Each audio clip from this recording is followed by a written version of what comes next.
अस्सलाम वालेकुम dear students and welcome to IT series tutor channel. Students, आज हम डेटाबेस के आर्किटेक्चर के बारे में स्टडी करेंगे और हम ये देखेंगे कि जो डेटा हमारी डेटाबेस में स्टोर होता है वो किस किस तरीके से विजुअलाइज किया जा सकता है। ऑब्वियसली डेटाबेस को उसके मुख्तलिफ यूजर मुख्तलिफ लेवल्स के ऊपर विजुअलाइज करते हैं। इन यूजर्स में हमारे पास ह्यूमन रिसोर्स मैनेजमेंट के यूजर्स भी शामिल हैं, जिनमें हमारे डेटाबेस एडमिनिस्ट्रेटर्स, हमारे डेटाबेस डिजाइनर्स और एंड यूजर्स शामिल हैं, और इसके अंदर सिस्टम भी शामिल होता है जिसने इस डेटा को यूज करना होता है।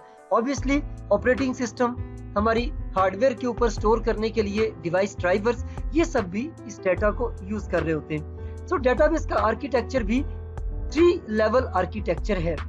अगर हम इसको स्टडी करेंगे तो हमें डीपीएमएस की बेसिक फंक्शनैलिटीज को समझ आएगा। सो डेटा 3 लेवल्स पर डिस्क्राइब किया जा सकता है, जिसमें हमारा पहला लेवल एक्सटर्नल लेवल कहलाता है, दूसरा लेवल कॉन्सेप्चुअल या लॉजिकल लेवल कहलाता है, और तीसरा लेवल इंटरनल या फिजिकल लेवल कहलाता है। अब हम इन तीनों लेवल्स को स्टडी करते हैं कि ये तीनों लेवल्स एक दूसरे से किस तरीके से डिफरेंट है और हमारे लिए किस तरीके से यूजफुल है। सबसे पहली बात तो ये कि हम इन व्यूज को सेपरेट करते क्यों। इन व्यूज को सेपरेट करने का हमें सबसे बड़ा एडवांटेज ये होता है कि हमें स्ट्रक्चरल इंडिपेंडेंसी मिलती है। मींस हमारे एक लेवल के यूजर्स को दूसरे लेवल के डेटाबेस आर्किटेक्चर के साथ कोई कंसर्न नहीं होता। हम एक लेवल के ऊपर रहते हुए अपने डेटा का स्ट्रक्चर चेंज कर सकते हैं without affecting our other levels. So इसी वजह से हम डिफरेंट व्यूज को इस्तेमाल करते हैं कि हमें जो फिजिकल कॉम्प्लेक्सिटीज हैं उनके ऊपर कंसंट्रेट ना करना पड़े। हम जब डेटा को विजुअलाइज कर रहे हो तो वो हमारा फिजिकल लेवल से बिल्कुल डिफरेंट हो। इसी तरह एंड यूजर जब डेटा को देखे तो उसे फिजिकल से भी और कंसेप्चुअल लेवल से भी कोई कंसर्न नहीं होना चाहिए। सो एक ही डेटा है, उसके डिफरेंट व्यूज हमारे पास हैं, और ये जो डिफरेंट व्यूज हैं ये सारे मिलकर आपको डेटा की एक प्रॉपर रिप्रेजेंटेशन कर रहे होते हैं। हम एक व्यू से दूसरे व्यू में बड़ी आसानी के साथ चेंज कर सकते हैं, और यही चेंज हमें डेटा इंडिपेंडेंसी और प्रोग्राम इंडिपेंडेंसी अचीव करने में हेल्पफुल होती है। सो 3 लेवल आर्किटेक्चर अगर हम देखें तो ये एक्चुअली हमारे यूजर्स के साथ ही अटैच होता है। जो हमारे एंड यूजर्स होते हैं वो एक्सटर्नल लेवल का डाटा एक्सेस कर रहे होते हैं। जो कंसेप्चुअल लेवल है ये डेटाबेस एडमिनिस्ट्रेटर और डेटाबेस डिजाइनर्स के लिए होता है, और जो इंटरनल लेवल है ये डीबीएमएस डेटाबेस के लिए और ऑपरेटिंग सिस्टम के लिए होता है। इंटरनल लेवल और फिजिकल लेवल दोनों ऑलमोस्ट एक ही लेवल को रिप्रेजेंट कर रहे होते हैं। जो इंटरनल लेवल डीबीएमएस के पास होता है एक्चुअली वही उसका physical level storage of data होती है, जिसके ऊपर ऑपरेटिंग सिस्टम काम कर रहा होता है। सो अब हम इन तमाम लेवल्स को अलग अलग डिस्कस करते हैं। तो सबसे पहले हम एक्सटर्नल व्यू से अपने डेटा को स्टार्ट करते हैं। एक्सटर्नल व्यू एक्चुअली वो व्यू है जिसमें हम डेटा को नॉर्मली विजुअलाइज करते हैं। एक यूजर को इस बात से बिल्कुल गर्ज नहीं होती कि वो जो पिक्चर देखना चाह रहा है वो पिक्चर हार्ड डिस्क के ऊपर बाइनरी पैटर्न के अंदर सेव की गई है, उसको आस्की कोड में सेव किया गया है, उसका फॉर्मेट जेपीजी है, या वो किस तरीके से स्टोर की गई है और किस तरीके से रिट्रीव की गई है।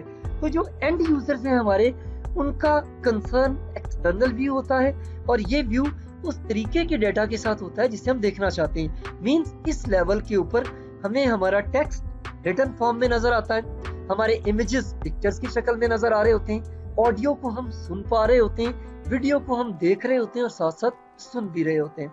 आपने ये देखा होगा कि जब आप ऑनलाइन अपना रिजल्ट एक्सेस करते हैं, जो रिजल्ट कार्ड आपके सामने बन के आता है वो उस रिजल्ट कार्ड से डिफरेंट होता है जो बाद में आपको प्रिंट होकर मिलता है। इसी तरह यही रिजल्ट जब कॉलेजेस और यूनिवर्सिटीज में भेजा जाता है एक गजट की शक्ल में, तो उसमें यही डेटा रिप्रेजेंट किसी और तरीके से किया होता है।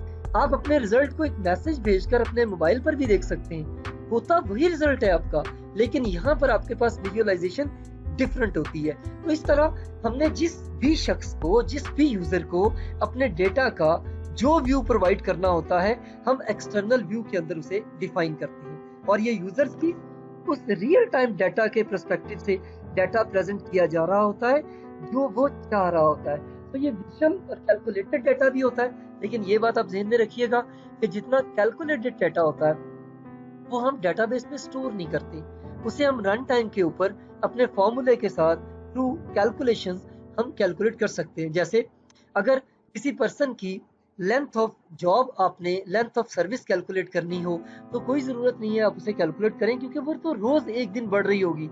आप क्या करते हैं, आप करंट डेट और उसकी डेट ऑफ ज्वाइनिंग का डिफरेंस लेते हैं रन टाइम पर, तो उसकी डेट ऑफ ज्वाइनिंग से लेकर टोटल डेट जब आप आज तक कैलकुलेट करेंगे तो लेंथ ऑफ सर्विस आ जाएगी। इसी तरह आप डेट ऑफ बर्थ से करंट डेट का डिफरेंस लेंगे तो आपकी एज आ जाएगी। आप मंथली सैलरी को 12 से मल्टीप्लाई करेंगे तो एनुअल सैलरी आ जाएगी। जितने टैक्सेस कैलकुलेट होते हैं सारे रन टाइम पर कैलकुलेट किए जाते हैं परसेंटेज के साथ। तो कैलकुलेटेड डेटा जो है वो डेटाबेस में स्टोर नहीं किया जाता, लेकिन यूजर को उसके एक्सटर्नल व्यू में वो नजर आ रहा होता है। अगर यूजर अपनी मंथली सैलरी और एनुअल सैलरी की रिपोर्ट जनरेट करेगा तो वो दोनों उसको नजर आएंगी, अगरचे हमारे पास डेटाबेस में सिर्फ उसकी मंथली सैलरी को स्टोर किया गया होगा। सो वर्चुअल या कैलकुलेटेड डेटा डेटाबेस में स्टोर नहीं करते। आगे चल के जब हम डेटाबेस की नॉर्मलाइजेशन करेंगे तो तब हम देखेंगे कि कैसे कैलकुलेट डेटा हमारा नॉर्मलाइजेशन के प्रोसेस में अलग कर दिया जाता है। सॉरी जी। देन एक्सटर्नल व्यू में यूजर एक्सटर्नल व्यू यूज करते हैं अपने इंटरफेसेस को क्रिएट करने के लिए। ये जो इंटरफेसेस होती हैं ये वो फॉर्म्स होते हैं, ये वो रिपोर्ट्स होती हैं जिनको यूज करते हुए यूजर सिस्टम के साथ इंटरेक्ट करता है। ये बात याद रखिएगा कि इस तरह के जितने फॉर्म और रिपोर्ट्स आपको दी जाती हैं ये आपके लिए फैसिलिटी तो होती ही है, ये आपके लिए साथ साथ एक बैरियर की तरह भी काम कर रही होती है। मींस आप इस फॉर्म के अंदर दिए गए जितने फील्ड्स हैं इससे हटके कुछ एंटर ही नहीं कर सकते, तो ये आपके लिए एक बैरियर भी हो गया। इसी तरह रिपोर्ट के ऊपर आपको जितने फील्ड्स नजर आ रहे होते हैं आप उन फील्ड्स के अलावा कोई एक्स्ट्रा फील्ड ऐड भी नहीं कर सकते।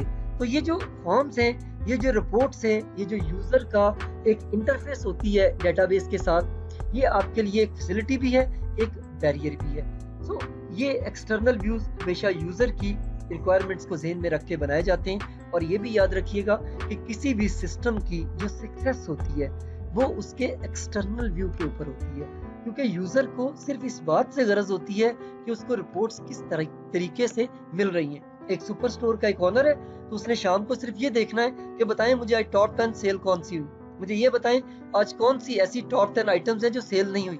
तो उसके लिए ये गरज नहीं है कि आपने उसके लिए इंटरनल स्कीमा किस तरह का यूज किया हुआ है, आपने उसके लिए फिजिकल स्कीमा कैसा बनाया हुआ है, आपने डीबीएमएस कौन सा यूज किया हुआ है। उसका सारा कंसर्न इस एक्सटर्नल व्यू के साथ ही होगा। तो जब हम डेटाबेस का एनालिसिस स्टार्ट करते हैं तो तब भी हम यही रिक्वायरमेंट्स देते हैं कि यूजर की रिक्वायरमेंट क्या है, वो अपने डेटा से रिपोर्ट्स कौन सी चाह रहा है और वो एंट्री किस तरीके से करता है। तो जितने एक्सटर्नल स्कीमाज हैं या एक्सटर्नल व्यू हैं वो सारे यूजर की रिक्वायरमेंट के ऊपर बेस कर रहे होते हैं। ये आप जब डिफाइन करते हैं तब आप इन्हें डिजाइन करते हैं और टाइम टू टाइम हमें इन्हें चेंज भी करना पड़ता है। जैसे जैसे यूजर की रिक्वायरमेंट चेंज होती चली जाती हैं हम इन एक्सटर्नल व्यूज को भी चेंज करते हैं। Now we proceed to the next view. ये देखें एक डायग्राम की मदद से आपको दिखाया गया है कि जैसे ये दो यूजर्स हैं, ये यूजर्स अपना जो डेटा है वो किस तरीके से देख रहे हैं नॉर्मल व्यू में, first name, last name, date of birth वगैरह वगैरह। ये आपका एक्सटर्नल व्यू कहलाता है। इसके नीचे ये वाला व्यू प्रोवाइड करने के लिए हमने कॉन्सेप्चुअल व्यू भी बनाया होता है और हमने फिर एक इंटरनल व्यू भी डिफाइन किया होता है, लेकिन इन एंड यूजर्स को सिर्फ और सिर्फ कंसर्न इसी एक्सटर्नल लेवल के व्यूज के साथ होता है। जी, तो हम नेक्स्ट व्यू की तरफ चलते हैं, दैट इज लॉजिकल और कंसेप्चुअल। लॉजिकल और conceptual view actually database administrator का और डेटाबेस डिजाइनर का व्यू है। वो डेटा को इस तरीके से नहीं देखता जिस तरीके से यूजर देख रहा होता है। उसने डेटा को स्टोर करवाने के लिए स्पेशल प्रोसीजर्स बनाने होते हैं, उसने टेबल्स डिफाइन करने, उसने इन टेबल्स के ऊपर अपनी कंसिस्टेंसी कंस्ट्रेंट्स लगाने हैं, रिस्ट्रिक्शंस लगानी है, उसने प्राइमरी कीज लगानी है, उसने सेकेंडरी कीज, उसने फॉरेन कीज को डिफाइन करना है। मींस जो रूल्स एंड रेगुलेशंस हमारा डेटाबेस एडमिनिस्ट्रेटर और डेटाबेस डिजाइनर, क्योंकि ये दोनों मिलके काम कर रहे होते हैं इसलिए दोनों की functionality at the end almost same हो जाती है। डेटाबेस डिजाइनर डेटाबेस एडमिनिस्ट्रेटर की इंस्ट्रक्शंस के अंडर काम कर रहा होता है। डेटाबेस एडमिनिस्ट्रेटर के पास एक बहुत बड़ा व्यू होता है आपके पूरे सिस्टम का, इसमें वो हार्डवेयर को भी डील कर रहा होता है, सॉफ्टवेयर को भी डील कर रहा होता है, जबकि जो डेटाबेस डिजाइनर है उसका कंसर्न डेटाबेस के साथ होता है। सो ये लॉजिकल और कंसेप्चुअल व्यू है, जैसे डेटाबेस एडमिनिस्ट्रेटर आपके डाटा को देख रहा होता है। ये पूरे का पूरा व्यू होता है और इसमें पूरी निटी ग्रिटी आपके डेटा की दी होती है। अगर रोल नंबर होगा तो वो कितने बाइट्स लेगा, उसकी रेंज क्या होगी, अगर नेम होगा तो कितने कैरेक्टर का होगा, स्ट्रिंग कैसी होगी, क्या इसे खाली छोड़ा जा सकता है, नॉट नल के कंस्ट्रेंट्स, कंपैरिजंस कैसे होने, पासवर्ड्स कैसे लगने हैं, यूजर नेम कैसे डिफाइन होने, ये तमाम की तमाम चीजें लॉजिकल और कंसेप्चुअल व्यू में डिफाइन की जाती है। यही कंसेप्चुअल व्यू बाद में एप्लीकेशन डेवलपर भी यूज करता है, क्योंकि उसने इसी डेटाबेस में से पूरा डाटा जो है वो एक्सट्रैक्ट करके आपको शो करना होता है। तो इसमें रिकॉर्ड टाइप्स डिफाइन होते हैं, इसमें एंटिटीज को डिफाइन किया जाता है। Entities everything for which we collect data in our database. हर वो चीज, student, teacher, course, subject, classroom, time table, ये तमाम एंटिटीज हैं।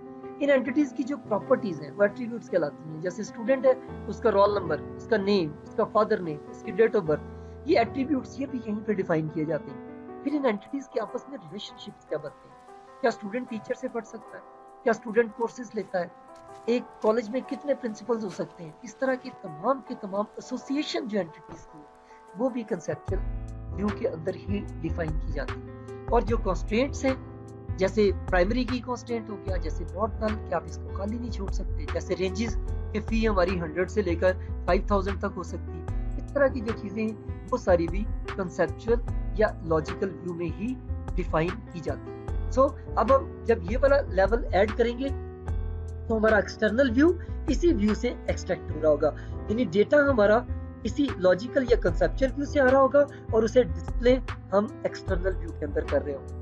ये व्यू रिलेटिवली कांस्टेंट होता है, क्योंकि आपकी entities for the long period of time नहीं बदलनी होती, ना ही इन एंटिटीज के प्रॉपर्टीज चेंज होना होती है। आप ये याद रखिएगा कि अगर आपको लॉजिकल या कंसेप्चुअल व्यू बदलना पड़ जाए तो फिर आपके लिए बहुत सारे मसाइल आ सकती हैं, क्योंकि कंसेप्चुअल व्यू अगर आपका चेंज होगा तो फिर उसकी बेस पर जो एक्सटर्नल व्यू आपके हैं वो जो बने हुए हैं उन्हें तो चेंज करने की जरूरत नहीं है। हम यहाँ पर स्ट्रक्चरल इंडिपेंडेंसी, प्रोग्राम इंडिपेंडेंसी और डाटा इंडिपेंडेंसी तीनों अचीव कर चुके हैं। लेकिन अगर आप अपने लॉजिकल या कंसेप्चुअल व्यू में कुछ चेंज ऐसा करते हैं जो एक्सटर्नल व्यू में रिफ्लेक्ट ही नहीं किया हुआ, जैसे स्टूडेंट की एक नई प्रॉपर्टी आप ऐड कर देते हैं, आप स्टूडेंट के फादर का ऑक्यूपेशन ऐड करते हैं, आपने उसे एक्सटर्नल व्यू में डिफाइन ही नहीं किया हुआ, तो फिर तो आपको अपनी रिपोर्ट्स को मॉडिफाई करना पड़ेगा। सो इसी वजह से चूंकि इसने चेंज नहीं होना होता, लिहाजा हम इसको ना सिर्फ ये कि करंट सिनेरियो को ज़हन में रखते हुए डिजाइन करते हैं, बल्कि हमने जो फ्यूचर के अंदर हमें नीड्स आ सकती हैं ऑर्गेनाइजेशन की, उनको भी ज़हन में रख के हमने इसे डिजाइन करना होता है, ताकि हमें ये चेंज ना करना पड़े for the long period of time. अब ये देखें, ये वही एक्सटर्नल व्यू, वही सारा डेटा, लेकिन एम्प्लॉइज का ये जो डेटा है, जो वर्कर्स का डेटा है, ये आ कहां से रहा है? ये एग्जैक्टली हमारा लॉजिकल रिकॉर्ड इंटरफेस जो कंसेप्चुअल व्यू से हमें डाटा एक्सट्रैक्ट करके देती है वो दिखा रही होती है। ये जो लॉजिकल रिकॉर्ड इंटरफेस है, ये आपकी एप्लीकेशन होती है, ये आपका वो प्रोग्राम होता है, ये वो इंटरफेस या फ्रंट एंड होता है जो आपकी रिक्वायरमेंट लेकर कंसेप्चुअल लेयर के डेटा से डाटा को एक्सट्रैक्ट करके तो आपको शो करना है। यानी जब आप गूगल के अंदर सर्च के अंदर कुछ लिख रहे होते हैं तो एक्चुअली आप लॉजिकल रिकॉर्ड इंटरफेस के साथ बात कर रहे हैं। आप अपने एप्लीकेशन प्रोग्राम को कह रहे होते हैं कि मुझे IT series tutor channel search करके दो। वो IT सीरीज ट्यूटर चैनल ये logical record interface conceptual layer से अपने टेबल्स के अंदर उसे सर्च करके तो आपको रिकॉर्ड जब दिखाया जाता है तो वो फिर एक पेज के ऊपर मुख्तलिफ लिंक्स की शक्ल में आपको शो कर दिया जाता है। सो आपका कंसेप्चुअल डेटा डेटाबेस के अंदर टेबल्स की शक्ल में जो रिकॉर्ड आपके सेव हुए हैं वहां से आपका रिकॉर्ड एक्सट्रैक्ट होता है और एक्सटर्नल लेवल पर उसे शो कर दिया जाता है। Next proceed to internal view. ये जो इंटरनल व्यू है एक्चुअली ये हमारे स्टोरेज मेथड्स है। हमारा DBMS हमारी डेटाबेस के अंदर डेटा को स्टोर कैसे कर रहा है, जिसमें ऑपरेटिंग सिस्टम भी उसकी हेल्प कर रहा होता है, क्योंकि ऑपरेटिंग सिस्टम अपने डिवाइस ड्राइवर्स की मदद से DBMS को ये फैसिलिटी देता है कि वो हार्ड डिस्क के ऊपर डाटा को रीड और राइट किया जा सके। इंटरनल व्यू एक्चुअली हमारा डाटा स्टोरेज डिवाइसेस के साथ है, हमारा डाटा स्टोर कैसे होगा। अब ये जो डाटा स्टोरेज है ये भी यूजर की रिक्वायरमेंट के ऊपर बेस कर रहा होता है। यूजर की रिक्वायरमेंट्स क्या हो सकती हैं? जैसे वो सेंट्रली डाटा स्टोर करना चाह रहे हैं, जैसे वो डाटा को फास्टली स्टोर करना चाह रहे हैं, डाटा को रेंडमली किया जाता है, डाटा को इंडेक्स सेविंग की जाती है, डाटा की सिक्वेंशियल सेविंग की जाती है। तो यूजर की जिस तरह से रिक्वायरमेंट होती है, जैसे अगर स्पीड इतनी रिक्वायरमेंट नहीं है तो फिर जो है वो सिक्वेंशियल मेथड यूज कर लिया जाएगा। जैसे कैसेट्स के ऊपर सॉन्ग्स रिकॉर्ड होते थे कि पहले वाले सॉन्ग्स फॉरवर्ड होंगे तो अगला डाटा मिलेगा, स्लो मेथड है। अगर आपको बहुत फास्ट मेथड चाहिए तो डायरेक्ट एक्सेस की जाती है, जैसे रैम के अंदर रैंडमली एक्सेस डाटा स्टोर किया जाता है। अगर आप इन बिटवीन रहना चाहते हैं, जो कि एक्चुअली डीबीएमएस यूज करते हैं इस तरह की स्कीम को, उसे हम इंडेक्स सिक्वेंशियल कहते हैं। इंडेक्स अलग बनती है हमारे डाटा की, डाटा स्टोरेज अलग होती है, सर्चिंग इंडेक्स में से होती है और फिर डाटा को उस इंडेक्स में से एड्रेस फाइंड करके टेबल में से फाइंड कर लिया जाता है। सो इंटरनल व्यू भी एक्चुअली यूजर की रिक्वायरमेंट के ऊपर ही बेस कर रहा होता है। इंटरनली हम एक सिंगल रिकॉर्ड के साथ किस तरीके से स्टोर होगा ये डील करते हैं। इसके अंदर सिर्फ वो नहीं होता जो आप कंसेप्चुअल लेवल डाटा के अंदर देख रहे हैं, इसमें ये तमाम चीजें भी होती हैं जिसमें एक्सेस मेथड्स आ जाते हैं, जिसमें ऑपरेटिंग सिस्टम के अपने कॉन्स्ट्रेंट्स आ जाते हैं, ये सब चीजें भी इसके साथ शामिल होती हैं। यहाँ हमारे लिए एक ये फायदा है कि ये जो इंटरनल या फिजिकल व्यू है ये हमारे यूजर से टोटली ट्रांसपेरेंट होता है। मीन्स ना तो हमें ये नजर आ रहा होता है, ना हम इसे कंट्रोल कर सकते हैं और ना ही हमें ये परेशानी होती है कि हम अपने डेटा को किस तरीके से स्टोर करेंगे। सो ये लेयर जो इंटरनल व्यू है ये टोटली हमने डीबीएमएस और ऑपरेटिंग सिस्टम की जिम्मेदारी रख दी हुई है कि वो इसे स्टोर करें। हम सिर्फ और सिर्फ काम करते हैं कंसेप्चुअल लेवल के ऊपर और अपने एक्सटर्नल लेवल के ऊपर। और क्योंकि हमें अगर इंटरनल लेवल पर काम करना पड़ जाए तो फिर हमें बाइनरी फॉर्मेट्स को संभालना पड़ेगा। इन बाइनरी फॉर्मेट में स्टोरेज के मेथड फिर हमें खुद से लिखने पड़ेंगे, हमें हार्ड डिस्क के ऊपर स्टोर करने के लिए डिवाइस ड्राइवर्स भी लिखने पड़ेंगे। तो फिर एक प्रोग्रामर बजाय इसके कि अपने प्रोग्राम्स की लॉजिक्स पे काम करे, वो यूजर को फैसिलिटेट करने के लिए इंटरफेस बनाए, वो इंडेक्सेस क्रिएट करे, वो टेबल्स को और रिलेशनशिप्स को क्रिएट करे, फिर वो इसी चीज के अंदर ज्यादा परेशान रहेगा कि उसको फिजिकली किस तरीके से स्टोर किया जाए। इस वजह से ब्लिसफुली ये आप यूं समझ लें कि एक ब्लेसिंग है हमारे पास डीबीएमएस की, इंटरनल व्यू हमसे हिडन होता है। तो स्टोरेज मेथड ये ऑपरेटिंग सिस्टम की सिलेक्शन पर बेस कर रहे होते हैं और ये ऑपरेटिंग सिस्टम को भी हमने एक्चुअली गाइड करना होता है, सिर्फ हमने मेथड बताना होता है, आगे पूरे का पूरा जो वर्किंग है वो ऑपरेटिंग सिस्टम खुद कर लेता है। तो अब हम अगर तीनों लेवल्स को इकट्ठा देखें तो हमारे पास दो यूजर्स हैं जो अपने रिकॉर्ड्स को सिंपल टेक्स्ट की फॉर्म में विजुअलाइज कर रहे हैं। ये सारा डेटा एक्चुअली कहाँ से आ रहा है? हमारे कंसेप्चुअल व्यू से।